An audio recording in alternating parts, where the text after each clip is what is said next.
Naharap sa patong-patong na reklamo ang isa sa mga suspect sa pananambang kay Iligan City Representative Vicente Belmonte Jr. sa Lagindingan, Misamis Oriental nitong Huwebes. 3 ang patay habang 3 iba pa ang nasugatan sa ambush.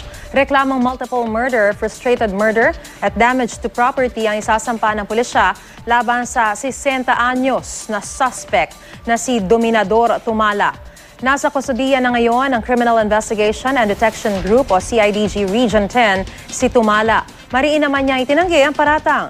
Susunduin lang daw niya ang kanyang kapatid sa Lagindingan Airport ng maganapang ambush. Pero ayon sa pulisya, positibo siyang kinilala ng ilang saksi. Malakas na ebidensya rin daw laban kay Tumala ang mga text message na nakita sa nakumpis kanyang cellphone. Tinutugis naman ang 2 iba pang suspect. Samantala nakilala na ang may-ari ng mga plakang nakumpiska sa loob ng sinunog na van na hinihinalang getaway vehicle ng mga suspect. Pero inaalam pa kung ano ang kinalaman ng mga ito sa ambush.